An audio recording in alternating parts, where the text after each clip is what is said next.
Karibu katika chaneli ya Sam Dizo Simulizi. Leo tunaanza simulizi mpya ya Kivuli cha Mapenzi. Ni simulizi inayozungumzia mapenzi, usaliti, tamaa ya maisha mazuri, maumivu ya kuachwa, na jambo moja ambalo wengi hulijua lakini wachache hukubali kuliamini: wakati mwingine mtu unayempenda sana si mtu ambaye utaishia naye. Na wakati mwingine, kukubali ukweli mapema kunaweza kukuokoa miaka mingi ya maumivu. Lakini usipoukubali ukweli, unaweza kujipoteza mwenyewe ukimfuatilia mtu ambaye tayari ameshaamua kuondoka. Hadithi yetu inaanzia katika shule ya sekondari ya Mawata Matukuta. Ilikuwa ni siku ya kawaida kabisa ya masomo. Jua lilikuwa linawaka kwa kiasi, upepo mdogo ukipita kwenye miti iliyokuwa pembeni mwa uwanja wa shule. Wanafunzi walikuwa wakitoka darasani baada ya kipindi cha mwisho, wengine wakikimbilia bweni, wengine kantini, na wengine wakikaa chini ya miti wakipiga stori. Miongoni mwa wanafunzi hao alikuwa kijana mmoja aliyeitwa Anseni. Anseni alikuwa mwanafunzi wa kidato cha 3. Hakuwa mtoto wa familia tajiri. Baba yake alikuwa mkulima katika kijiji kilichokuwa karibu na shule, wakati mama yake alikuwa akijishughulisha na biashara ndogo ndogo za kuuza chakula. Anseni alikuwa kijana mtulivu. Hakuwa mtu wa fujo. Alikuwa akipenda masomo, mpira na zaidi ya yote, aliamini sana katika mapenzi. Lakini hakujua kuwa imani hiyo ingeja kumgharimu sana. Siku hiyo, akiwa amekaa chini ya mti akipitia kitabu chake cha fizikia, alimwona msichana aliyekuwa akipita mbele yake. Msichana huyo aliitwa Lisa. Lisa alikuwa mmoja wa wasichana waliopendwa sana shuleni. Alikuwa mrembo, mwenye tabasamu la kuvutia, mchangamfu na mwenye akili darasani. Anseni alikuwa amempenda Lisa kwa muda mrefu, lakini hakuwa amewahi kumwambia. Kila alipomwona, moyo wake ulianza kwenda mbio. Siku moja rafiki yake mkubwa, Musa, alimgundua Anseni akimtazama Lisa. Musa akamcheka. "Bro, wewe kila siku macho yako kwa Lisa. Una tatizo gani?" Anseni akatabasamu. "Hamna kitu." "Hamna kitu gani? Kama unampenda sema." Anseni akatikisa kichwa. "Siwezi." "Kwa nini?" "Naogopa atanicheka." Musa akacheka sana. "Ukiendelea hivyo, siku moja utamkuta ana mwanaume mwingine." Maneno hayo yalimfanya Anseni anyamaze. Kwa mara ya kwanza alifikiria kwamba huenda kweli angepoteza nafasi yake. Kesho yake, baada ya masomo, Anseni aliamua kumfuata Lisa. Alimkuta nyuma ya darasa akiwa amesimama na rafiki yake. "Lisa." Lisa akageuka. "Ndiyo." Anseni akawa na wasiwasi. "Naweza kuongea na wewe?" Lisa akamwangalia na kutabasamu. "Unaweza." Wakaenda pembeni kidogo. Anseni akavuta pumzi. "Lisa, kuna kitu nataka kukuambia." "Niambie." "Nimekuwa nikitaka kukuambia kwa muda mrefu." Lisa akamwangalia bila kusema. "Unajua mimi nakupenda." Lisa alinyamaza kwa sekunde kadhaa. Anseni akaanza kuogopa. Lakini ghafla Lisa akatabasamu. "Na mimi nilikuwa nashangaa utasema lini." Anseni akamwangalia kwa mshangao. "Unamaanisha?" Lisa akacheka. "Unadhani sikujua?" Huo ndio ukawa mwanzo wa penzi lao. Walikuwa bado watoto. Walikuwa kidato cha 3. Walikuwa na ndoto nyingi kuliko pesa walizokuwa nazo. Walikuwa wakitembea pamoja baada ya vipindi. Wakabadilishana barua ndogo ndogo. Wakati mwingine walikaa chini ya mti mmoja wakisoma vitabu. Anseni alimpenda Lisa kwa moyo wake wote. Na Lisa naye, kwa wakati huo, alionekana kumpenda Anseni.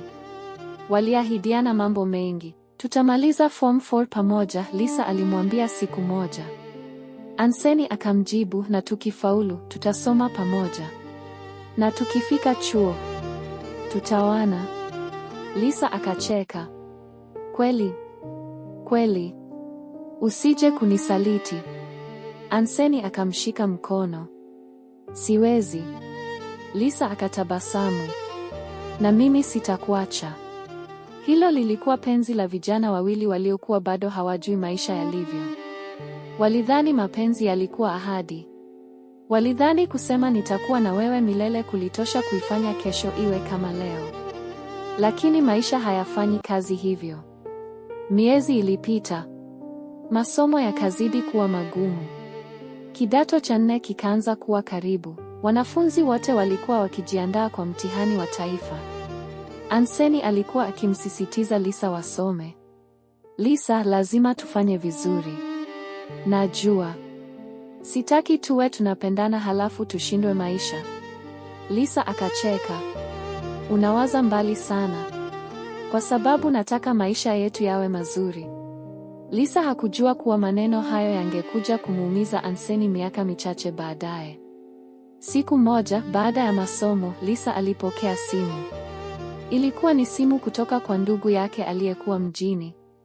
Waliongea kwa muda.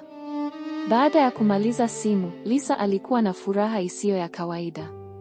Anseni akamuuliza, nini kimekufurahisha? Lisa akamwambia, binamu yangu amepata kazi nzuri mjini. Anseni akatabasamu. Hongera kwake. Lakini kuanzia kipindi hicho, Lisa alianza kubadilika taratibu. Alianza kupenda zaidi kuzungumza kuhusu maisha ya mjini.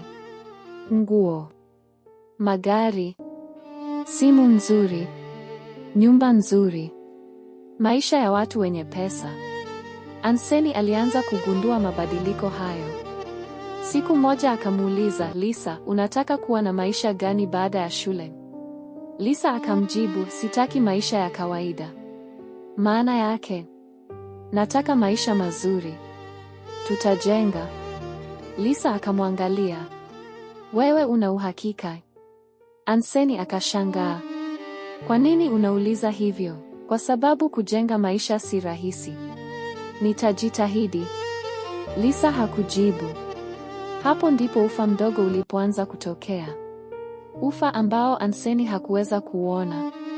Baada ya kumaliza form 4, kila mmoja alikwenda nyumbani. Anseni alisubiri matokeo kwa matumaini makubwa. Lisa naye alisubiri. Lakini kabla matokeo hayajatoka, maisha yao yalianza kubadilika. Lisa alianza kuwasiliana na vijana wengine. Mmoja wao alikuwa Jackson. Jackson hakuwa mwanafunzi wa Mawata Matukuta. Alikuwa kijana aliyekuwa akiishi mjini. Alikuwa na umri mkubwa kidogo kuliko Anseni. Familia yake ilikuwa na uwezo mkubwa kifedha. Baba yake alikuwa mfanyabiashara. Jackson alikuwa akisoma chuo. Alikuwa na gari, simu nzuri, nguo za gharama, na alikuwa akijua namna ya kumshawishi mtu kwa maneno. Lisa alipokutana naye mara ya kwanza, hakujua kuwa kukutana huko kungebadilisha maisha yake. Jackson alianza kumtumia Lisa pesa. Kwanza kiasi kidogo. Baadaye zaidi. Alimnunulia simu. Akampeleka sehemu nzuri. Akamwambia, Lisa, mimi sitaki mwanamke wangu awe na maisha ya shida. Maneno hayo yalimgusa Lisa. Kwa sababu alikuwa tayari ameanza kuamini kwamba mapenzi pekee hayatoshi. Anseni, kwa upande mwingine, alikuwa nyumbani. Alikuwa akitafuta namna ya kuanza maisha. Alikuwa na ndoto ya kuwa mfanyabiashara. Lakini hakuwa na mtaji. Hakuwa na gari. Hakuwa na pesa za kumpeleka Lisa kwenye hoteli nzuri. Alikuwa na moyo tu. Na aliamini moyo huo ungetosha. Siku moja Anseni alimpigia Lisa simu. Lisa. Ndiyo. Uko wapi? Nipo nyumbani. Nimekumisi. Lisa akanyamaza. Lisa. Na mimi. Tutakutana lini? Tutapanga. Anseni alihisi kuna kitu kilikuwa si sawa. Una tatizo? Hamna. Unaonekana tofauti. Anseni, maisha yamebadilika. Anseni akanyamaza. Maana yake? Lisa akavuta pumzi. Sijui kama tunaweza kuendelea hivi. Anseni akahisi kama amepigwa kisu. Kwa nini? Tumemaliza shule. Ndiyo. Kila mtu ana maisha yake. Lakini tuliahidiana. Anseni. Lisa, usiniweke kwenye ahadi za utotoni.